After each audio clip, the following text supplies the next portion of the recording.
찬송하시겠습니다. 찬송가 361장입니다. 찬송가 361장. 기도하는 이 시간 주께 무릎 꿇고 우리 주 세 주 앞에다 나가네. 믿음으로 나가면 주가 보살피사 크신 은혜를 주네. 거기 기쁨인데 기도 시간에 복을 주시네. 고난 내 마음 속에 기쁨 충만하네. 기도하는 이 시간 주가 곁에 오사 인자하신 얼굴로 귀 기울이네. 우리 마음 비우고 주를 의지하면 크신 은혜를 주네. 거기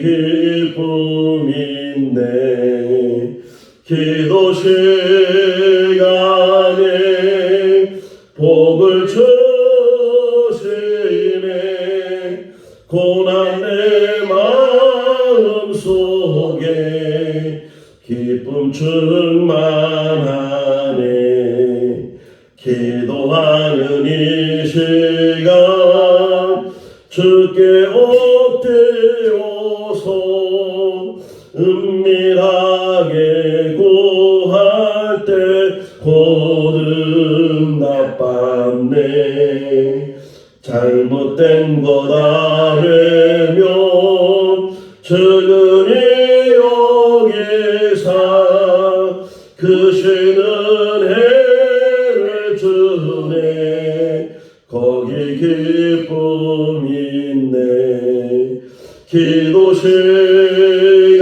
시간에 복을 주시네. 고난 내 마음 속에 기쁨 충만하네. 기도하는 이 시간 주를 의지하고 크신 은혜 구하면 복 받으리라. 의지하는 마음에 근심 사라지고 크신 은혜를 주네. 거기 기쁨인데 기도 시간에 복을 주시네. 고난 내 마음 속에 기쁨 충만하네. 마태복음 6장 9절에서 15절 말씀입니다. 마태복음 6장 9절에서 15절 말씀. 그러므로 너희는 이렇게 기도하라. 하늘에 계신 우리 아버지여, 이름이 거룩히 여김을 받으시오며 나라가 임하시오며 뜻이 하늘에서 이루어진 것 같이 땅에서도 이루어지이다. 오늘 우리에게 일용할 양식을 주시옵고 우리가 우리에게 죄 지은 자를 사하여 준 것 같이 우리 죄를 사하여 주시옵고 우리를 시험에 들게 하지 마시옵고 다만 악에서 구하시옵소서. 나라와 권세와 영광이 아버지께 영원히 있사옵나이다. 아멘. 너희가 사람의 잘못을 용서하면 너희 하늘 아버지께서도 너희 잘못을 용서하시려니와 같이요. 너희가 사람의 잘못을 용서하지 아니하면 너희 아버지께서도 너희 잘못을 용서하지 아니하시리라. 아멘. 할렐루야. 아멘. 이제 우리 기도에 대한 말씀을 같이 묵상을 하고, 원래는 예수님께서 가르쳐 주신 이 기도도 어제 같이 묵상을 해야 되는데 따로 하면 좋겠다.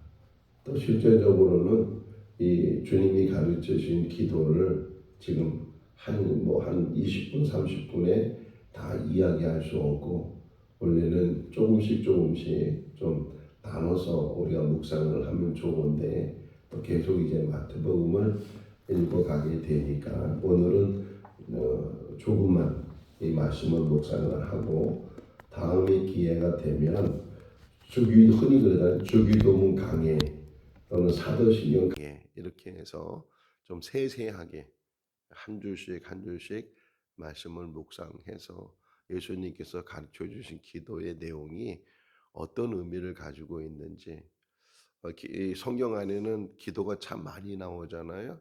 아브라함의 기도도 있고, 뭐 야곱의 기도도, 이삭의 기도도, 뭐 많은 사람들이 기도를 하고, 또 그 기도 내용이 성경에도 기록이 되어져 있고, 또 성경뿐만 아니라 하나님을 믿는 사람들의 하는 신앙생활 속에서 기도가 굉장히 중심을 가지고 있고, 이제까지 많은 사람들이 하나님과의 기도를 했고, 또 어떤 사람의 기도는 책으로 만들어져서, 특별히 가톨릭 역사를 보면 깊이 기도하는 사람들, 여러 사람들에 대해서 어, 책 소개를 하기도 하고, 또 기도 내용을 우리에게 소개를 하기도 하고, 또 우리들도 신앙생활하면서 기도는 빠질 수 없는 요소이고, 오늘 이 새벽에도 나온 목적이 뭐냐면 기도하기 위해서. 마가복음에 보니까 예수님께서 새벽 일찍 미명 시간에 한적한 곳에 가서 기도하셨다. 그런 말씀을 보면서 우리들도 새벽에 또는 저녁에 또는 혼자 있을 때, 오늘 어제 본 말씀이지만 너희가 외식하는 기도하지 말고 중언부언하는 기도하지 말고, 기도하려면 은밀히 보시는 하나님 앞에 골방에 들어가서 그렇게 아무도 보지 않는 곳에서 하나님과의 관계 속에서 기도를 해라. 그러면 그 들으시는 분이 하나님이시고 하나님께서 응답하신다고 말씀하고 있는 것처럼, 이렇게 우리들도 기도 생활을 하는데 그 많은 사람들의 기도와 기도 내용과 그런 모든 것들을 다 합쳐도, 우리의 기도를 평생 하는 기도를 다 합쳐도 오늘 읽은 이 예수님이 가르쳐 주신 기도만큼 따라가지 못한다는 거예요. 그러니까 이 세상에 있었던 모든 기도와 앞으로 이루어질 모든 기도를 다 합쳐도 주님이 가르쳐 주신 이 기도만큼 따라가지 못하는 거다. 9절의 시작을 보면 뭐라고 시작해? 9절에 그러므로 너희는 뭐라고요? 이렇게 기도하라. 이렇게. 얼마나 중요한 말씀이에요. 이렇게 기도하라. 그런데 이 주님이 우리 성경 앞을 보세요. 성경 앞을 보든지 찬송가 앞을 보든지, 이 앞을 보면 제일 먼저 시작되는 게 뭐예요? 기도. 주님이 가르쳐 주신 기도. 이 기도가 제일 앞에 있어요. 성경 제일 뒤에는 십계명이 이렇게 기록이 되어져 있고, 성경이든 찬송가든 딱 피면 제일 먼저 눈에 들어오는 것이 주님이 가르친 기도, 그다음에 사도신경, 뭐 그러면서 이제 찬송가가 나오고 또 성경 말씀이 나오고 그러거든요. 제일 앞에 있어요. 요즘도 그걸 하는지 모르겠는데, 이렇게 노래 어떤 경영대회를 하잖아요. 뭐 싱 어게인 뭐 이런 거, 또는 미스 트롯 뭐 미스터 트롯 뭐 이런 것들을 지금 하고 있는지 모르지만, 가끔 이제 그걸 보면 제가 감탄하는 게 뭐냐면, 나와서 이제 경영하는 사람들이 노래를 부를 거 아니에요. 근데 노래를 부를 때 첫 소절, 그냥 첫 단어든지 첫 소로든지 그걸 하는 그 순간에 심사위원은 벌써 평가를 해요. 야, 이 사람이 노래를 잘하는 사람이구나. 이 사람이 노래를 아직은 좀 부족한 부분이 있는 사람이구나 하는 것을 첫 마디에서 첫 소절에서 그거를 인지하는 것처럼 뭐든지 처음이 중요하잖아요. 제가 요즘 시편 연구를 하고 있고 시편 공부를 하고 있는데 놀라운 거는 시편이 150 편까지 있고 그 이상이 있었는데 그것도 추려서 150 편을 만들었는데 그런데 그중에서 시편 1 편을 딱 넣은 거는 그냥 넣은 게 아니라는 거예요. 뭐 시편 50 편을 쫙 뿌려 가지고서 제일 먼저 있는 걸 1 편, 그다음에 2편 이렇게 해서 만드는 것이 아니고 그 많은 시편을 이제 어떤 편집자들이 또 한 사람이 아니고 여러 사람들이 시편을 정리를 하면서 제일 앞에다 둘 시편이 뭘까 이러면서 시작을 한 것이 복 있는 사람은 시편 1 편이 시작이 되잖아요. 맨 마지막도 시편 150 편도 맨 마지막 끝이 뭐예요? 할렐루야로 끝나거든요. 이게 우연히 또는 그냥 마음대로 함부로 그렇게 하는 것이 아니고 정말 신중하게 제일 먼저 넣을 것을 어떤 것을 넣을까? 제일 마지막 넣을 것을 어떤 것을 넣을까? 이런 것들을 생각하면서 넣은 것처럼 여기도 마찬가지예요. 성경의 시작과 또는 찬송가의 시작을 처음에 폈을 때 처음 눈에 들어올 수 있는 그 내용을 기록을 해 놓은 것이 주기도문 이렇게 되어 있어요. 근데 저는 개인적으로 이 주기도문이란 말을 그렇게 좋아하지 않아요. 왜냐하면 이 주기도문 흔히 말하는 이 주기도문을 우리가 사용하는 용도가 정말 기도로 사용하는가라고 생각할 때 그렇지 않다. 자, 한번 보세요. 주기도문에서 기도가 빠지면 무슨 글자만 남아요? 주문, 주문. 제가 30년 전에 저 초평에 가서 테니스를 배운 적이 있어요. 초평교회 목사님이 테니스를 잘 쳐서 그분한테 좀 배운다고 새벽기도 끝나면은 불이 나게 초평을 가서 거기 테니스장이 있거든요. 거기서 이제 배우는데 막 무슨 소리가 들려.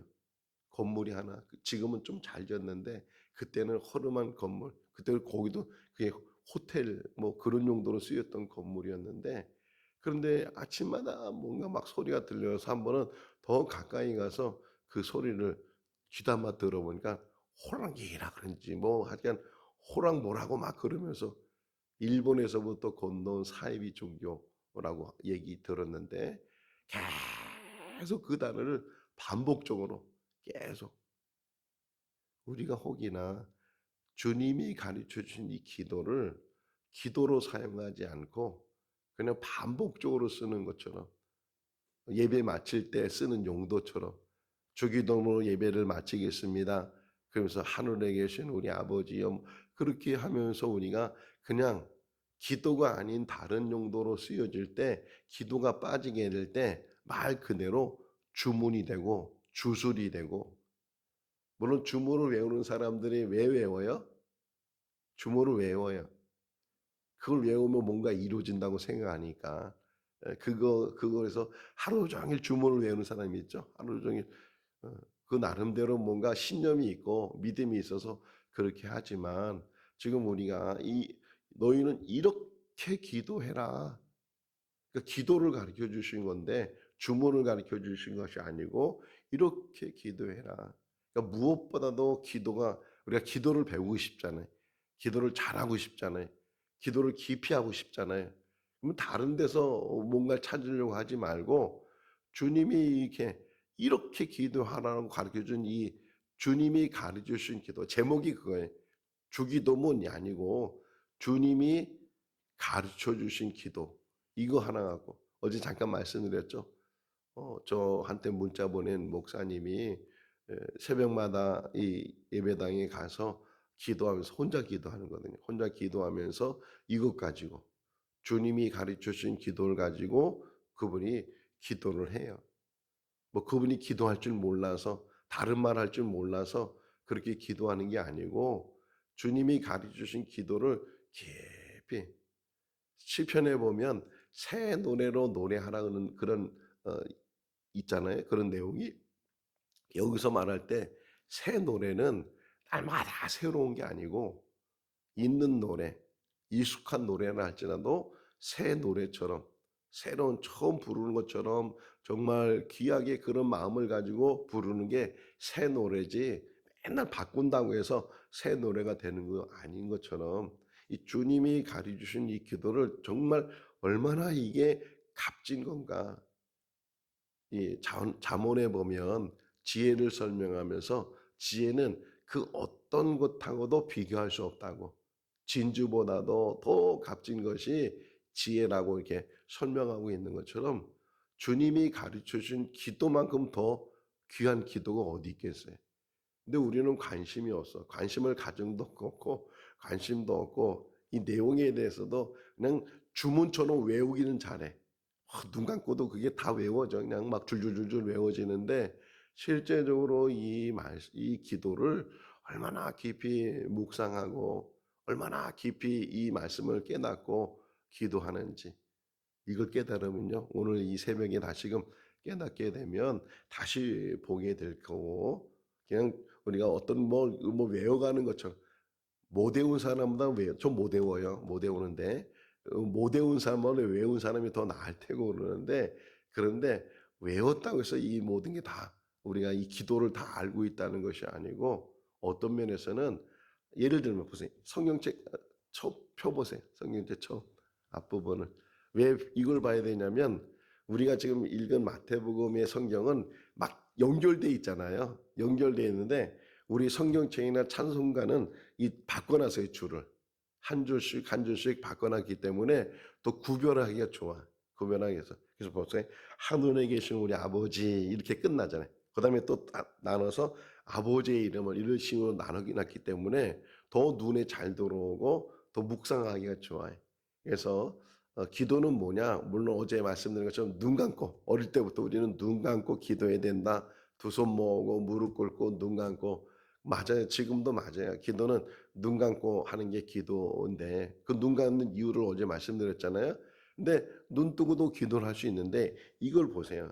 이렇게 기도하려면 예, 주기도 주님이 가르쳐 주는 기도 이거를 뭐 하면은 1시간도 할 수 있고 뭐 2시간도 할 수 있고 이거 하나 붙들고 기도할 수 있는데 보시면서 하는 거예요. 보시면서 자, 첫 번째 줄을 한번 읽어 볼까요? 하늘에 계신 우리 아버지. 하늘에 저를 보세요, 이제는. 하늘에 계신 우리 아버지. 왜 예수님께서 이렇게 표현했을까요? 하늘에 계신 우리 아버지. 이 표현의 의미가 뭐예요? 그죠? 우리는 생각이 없는 거야. 그냥 예수님이 그냥 가르쳐 줬으니까 그렇게 따라는 하는데 왜 예수님은 그렇게 표현하셨을까? 예수님이 가르치시면요. 그 글자가 아니에요. 글자가 아니고 글자 속에 있는 말 속에 있는 더 깊은 의미들이 그 안에 있는데 그 표현 하늘에 계신 우리 아버지 아니 하늘에만 계셔요? 하늘과 땅에 계신 우리 아버지 이거 틀린 말이에요? 근데 왜 예수님은 하늘에 계신 우리 아버지 이렇게 표현했을까? 그러면 다시 생각되잖아요. 하늘에 계신 우리 아버지, 하늘에 계신 우리 아버지. 이 한 줄, 제가 첫 소절에 노래를 잘한다 못한다 이게 판가름 난다 그랬잖아요. 우리 기도도 이 첫 줄, 하늘에 계신 우리 아버지. 이 첫 줄에요. 기도가 팍 터져요. 하늘에 계신 우리 아버지. 이 말 한마디 하면서 막 눈물이 나고 내가 지금 믿는 하나님이 어떤 분이신지를 신앙 고백하면서 하늘에 계신 우리 아버지 이 표현이 얼마나 귀한 표현이고 또 이 표현을 잘못 표현하면 또 기도가 안 돼요. 왜요? 하늘에 계신 우리 아버지 하면 어떤 어감이에요? 가까이 계신 아버지예요? 멀리 계신 아버지?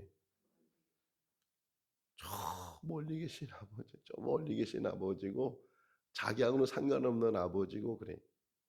그러니까 이 의미를 잘 생각하면서 왜 예수님이 하늘에 계신 우리 아버지 이렇게 표현했을까 하는 거예요. 우선은 하나님이 어떤 분이신지를 이 단어 하나로 표현하는 거예요. 하늘에 계신 아버지는 멀리 계신 아버지가 아니고, 그러니까 우리 기도는 잠깐만 멀리 계신 아버지에 대해서 기도하다 보니까 이 기도가 괴리가 생기게 되고 따로따로, 그래서 기도하고도 내가 뭘 기도했는지도 모르고, 하늘에 계신 아버지의 의미는 하나님의 존재라는 분이 하늘보다 크신 분이시다. 멀리 계신 분이 아니고 하늘보다 크신 분이시고, 원어적으로 보면 여기서 말하는 하늘은 복수로 되어 있어요. 하늘의 하늘의 하늘. 그래서 바울이 삼층천 이야기를 하잖아요.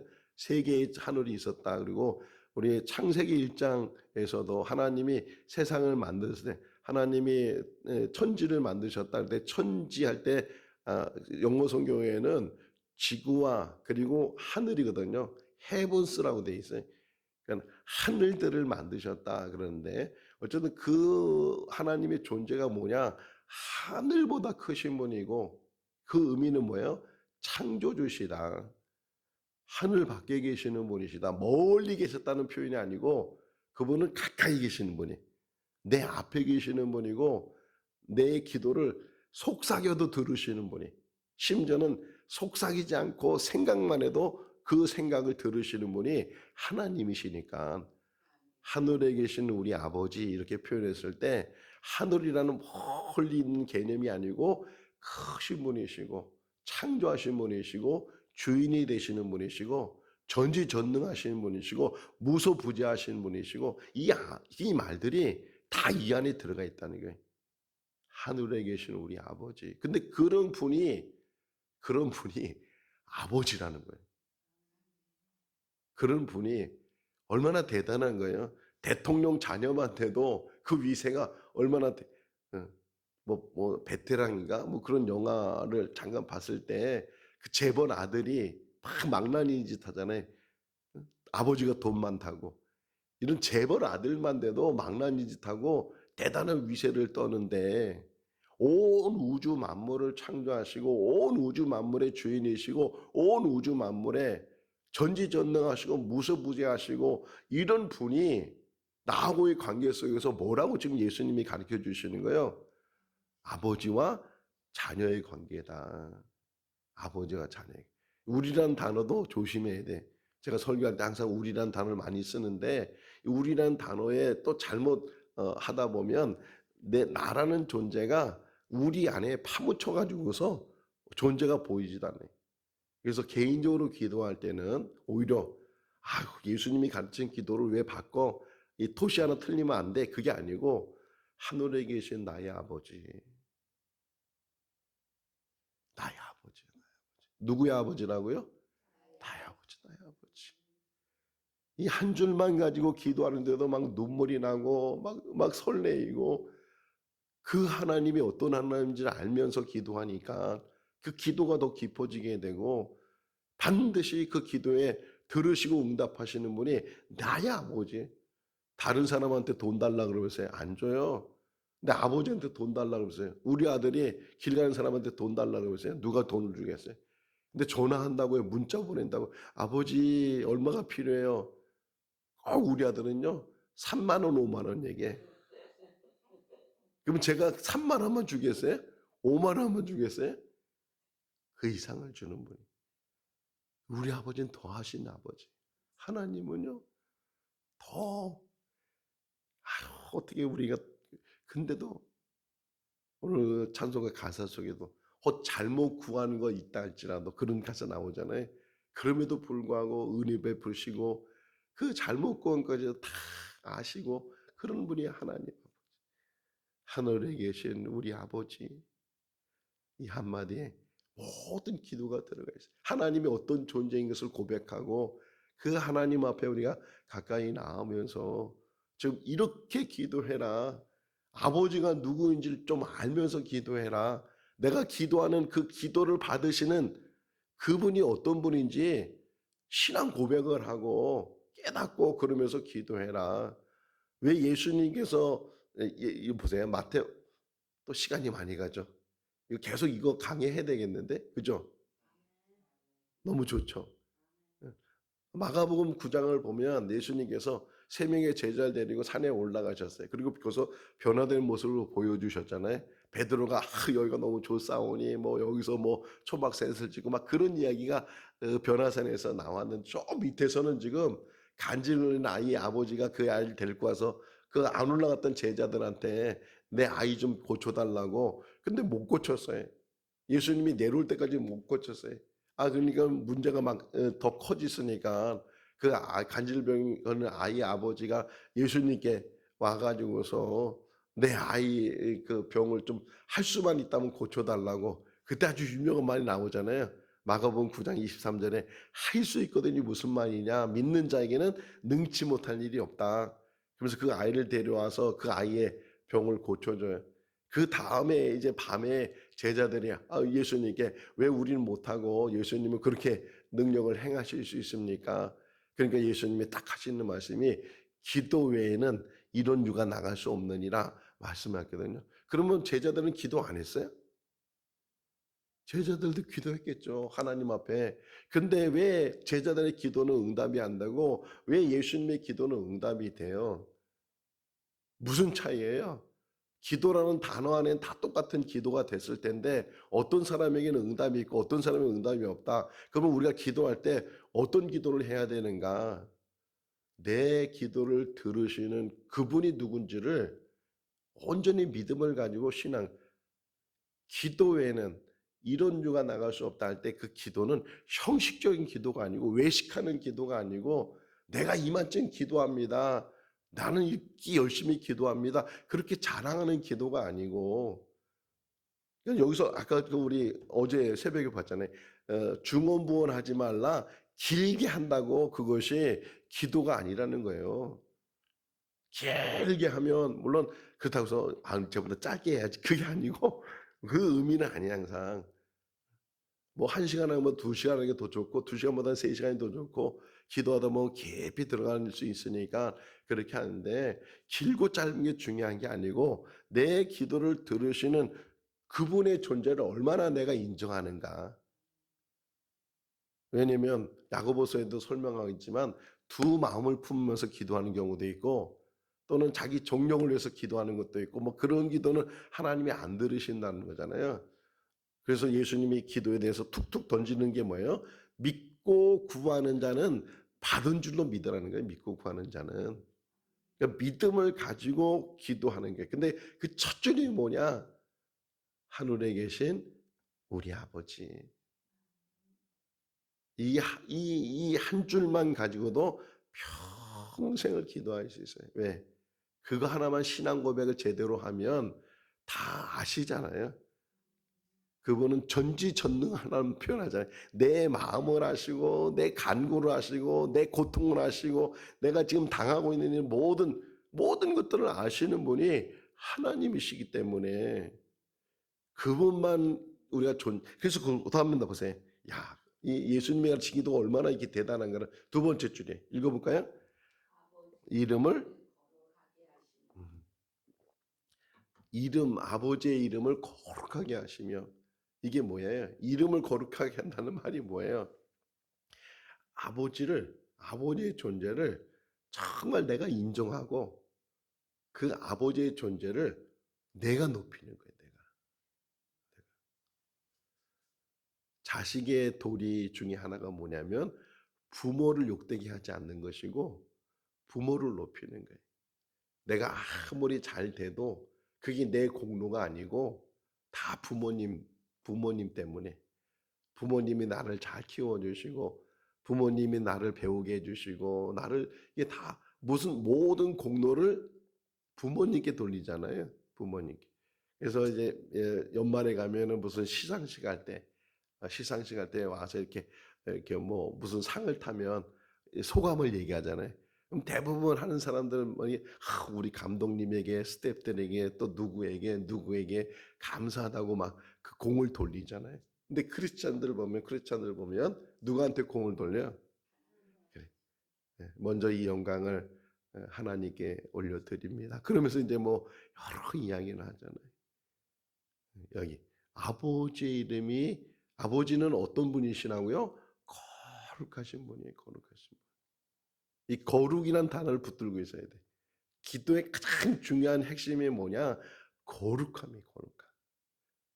아무리 기도를 열심히 하고 아무리 기도를 잘해도 이 거룩함이 함께하지 못하면, 그래서 레위기 19장 2절 말씀에 보면 이렇게 하나님이 모세를 통해서 이스라엘 백성들에게 내가 거룩하니 너희도 거룩하라. 우리 거룩해요? 얼마나 거룩해요? 정말 부끄러운 인생이고 죄 많은 인생이고 더럽고 추악하고 그런 우리들이잖아요. 그런 우리들인데 어떻게 감히 그 정말 흠 하나 없으신 분, 완벽하다는 말을 누구한테 쓸 수 있겠어요? 근데 그분은 완벽하신 분이고 완전하신 분이시고, 근데 그 거룩함에 내가 갈 수 있는, 그러니까 아버지의 이름이 거룩함을 거룩하게 하시며 이 말에 갈 수 있는 길이 하나예요. 요거 하나만 얘기하고 오늘 마칠게요. 아버지께 갈 수 있는 그 길이 하나예요. 그러니까 기도 내용 속에서 이 기도 방법 속에서 우리가 깨달아야 되는 거예요. 아버지께 이 거룩하신 아버지께 우리는 감히 갈 수가 없어요. 거룩하지 못하기 때문에 도저히 몇 킬로도 못 가, 몇 킬로도 못 가는데, 근데 아주 몇 미터까지, 1미터까지 갈 수 있는 방법이 하나예요. 어떤 방법일까요? 응? 지식적으로 좀 아는 것 같은데. 그러니까 기도의 깊이를 우리가 지금 배우는 거예요. 저도 배우는 거예요. 저도 이렇게 얘기하면서 제가 깨닫고 같이 나누는데, 아버지의 거룩함을 갈 수 있는 방법은 딱 하나예요. 뭐냐? 이거 진리를 깨달아야 돼. 예수님의 십자가밖에 없어요. 그러니까 기도하면서 예수님의 십자가가 보여야 되고 십자가의 은혜를 깨달아야 돼. 십자가가 무슨 의미를 가지고 있는지 이게 다 연결되어 있어요. 다. 그래서 용서할 수 있고, 그래서 하나님 앞에 더 가까이 갈 수 있고, 하나님 앞에 가까이 수 있는 방법은 내 공로도 아니고 내 열심도 아니고 내 기도 습관도 아니고, 정말 하나님 앞에 가까이 할 수 있는 것은 십자가 붙드는 거예요. 십자가. 주님의 그 십자가 붙드는, 죄인 된 우리가 주님의 그 십자가 붙들면 거기서부터 흘려지는 그 보혈이 우리의 모든 죄를 덮어버려요. 그러니까 우리가 거룩해질 수 있는 방법은 딱 하나인데, 주님의 십자가, 주님의 그 대속의 은혜를 깨닫고 그 주님의 그 은혜 가운데서 하나님의 보좌 앞에 갈 수 있는 것처럼, 그러니까 아버지의 이름을 거룩하게 하시며, 여기 보세요. 잠깐 여기 보시면 아버지의 이름 여기 있을 때 아버지의 성경 보세요. 거기 지금 앞에 보세요. 앞에. 성경 보지 말고 앞에 보란 말이야. 앞에 보시면 요즘 아버지의 이름 할 때 그 아버지의 조그만 글씨가 하나 있잖아요. 조그만 숫자 하나 보여요, 안 보여요? 1이라고 써 있죠? 그 이름 밑에 1을 설명하고 있어요. 밑으로 보면 또 1번 써 있잖아요. 원문은 뭐라고 써 있다고요? 당신 이렇게 돼 있다는 게 당신. 근데 우리 어감에는 감히 어른을, 나보다 높으신 분을 당신이라고 하는 게 이게 맞냐? 원래 당신이라는 말은요, 존칭어예요, 존칭어. 근데 이걸 잘못 하다 보면 우리가 당신 하면 싸울 때, 사람 싸울 때 당신 말이야 이러면 굉장히 기분 나빠하잖아요. 당신? 너 몇 살이야? 뭐 이러면서 이제 시작이 되는 거잖아요. 그래서 이제 여기를 바꿨다는 거죠, 우리가. 근데 여기서 이 당신은, 이 의미는 높으신 분이에요, 높으신 분. 우리가 학교에서 가르치는 분을 뭐라 그래요? 학교에서 아이들을 가르치는 분을 선생? 응. 선생 그러면요 기분 나빠. 거기다 뭘 붙여야 돼요? 님자를 붙여야 돼.